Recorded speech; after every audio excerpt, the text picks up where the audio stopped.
یہ دنیا کے امن کے خلاف جنگ ہے، یہ انسانوں کی آزادی کے خلاف جنگ ہے، یہ ملکوں کی آزادی کے خلاف جنگ ہے۔ دنیا کے سارے انسانوں کی یہ ذمہ داری ہے کہ متحد ہو کر، ایک ساتھ ہو کر اس ظالمانہ جنگ کو روکنے کی کوشش کریں۔ اس وقت جبکہ ہم یہ دھرنا منعقد کر رہے ہیں، 3 بڑے واقعات ہو رہے ہیں، 3 بڑے واقعات۔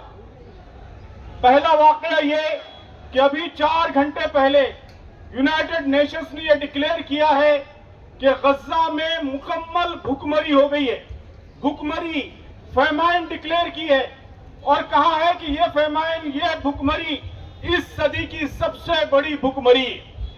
یہ سارے دنیا کے انسانوں کے لیے ڈوب مرنے کا مقام ہے کہ ٹیلی ویژن کے زمانے میں، انٹرنیٹ کے زمانے میں، موبائلز کے زمانے میں ہماری آنکھوں کے سامنے بچے، عورتیں، چھوٹے چھوٹے معصوم بچے وہ بھوک سے بلک کر مر رہے ہیں، اور اسرائیل کا ہاتھ روکنے کی کوئی کوشش نہیں ہو رہی ہے۔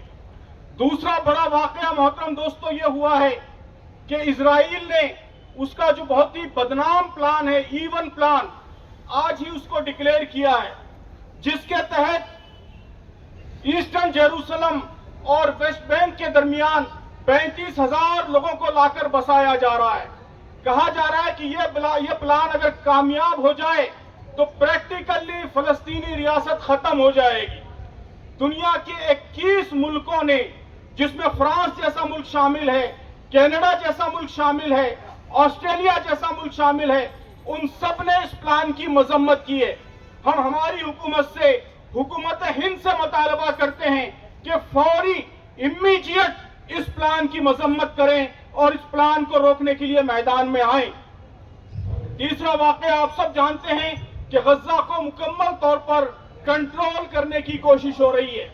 تو سامعین، یہ ہماری تاریخ کا بہت ہی بھیانک لمحہ ہے، ایک ایسا لمحہ کہ اگر یہ گزر جائے ایسے ہی تو آنے والی نسلیں ہم کو معاف نہیں کریں گی، انسانیت ہمیشہ کے لیے شرمندہ رہے گی۔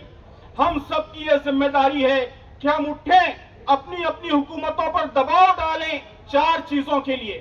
میں ان 4 چیزوں کو بیان کر کے اپنی بات ختم کرتا ہوں۔ سب سے پہلی چیز، یہ وہاں امیڈیٹ کل ہی سے سیز فائر ہونی چاہیے، جنگ مکمل طور پر بند ہونی چاہیے۔ دوسری بات، وہاں ریلیف کی سپلائی، فوڈ کی سپلائی ان ریسٹرکٹڈ ہونی چاہیے، جتنے ریسٹرکشنز ہیں وہ مکمل طور پر ختم ہونے چاہیے۔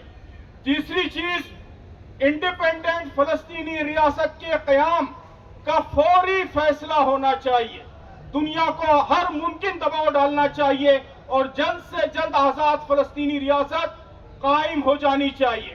اور چوتھی چیز، جتنے جنگی مجرم ہیں، جنہوں نے انسانی تاریخ کے بدترین مظالم کیے ہیں، ایسے مظالم جس پر چنگیز خان بھی شرمندہ ہے، ہلاکو بھی شرمندہ ہے، ایسے جنگی مجرموں کو جلد سے جلد سزا ملنی چاہیے، انہیں جرم کے کٹہرے میں کھڑا کیا جانا چاہیے اور مکمل سزا ملنی چاہیے۔ ہم ہماری حکومت سے، دنیا کی تمام حکومتوں سے مطالبہ کرتے ہیں کہ ان 4 چیزوں کے نفاذ کے لیے ہر ممکن کوشش کریں۔ یہی مطالبہ لے کر آج ہم یہاں جمع ہوئے ہیں، اور ہم امید کرتے ہیں کہ ہماری حکومت بھی، دنیا کی دیگر حکومتیں بھی اس پر متوجہ ہوں گی۔ بہت شکریہ۔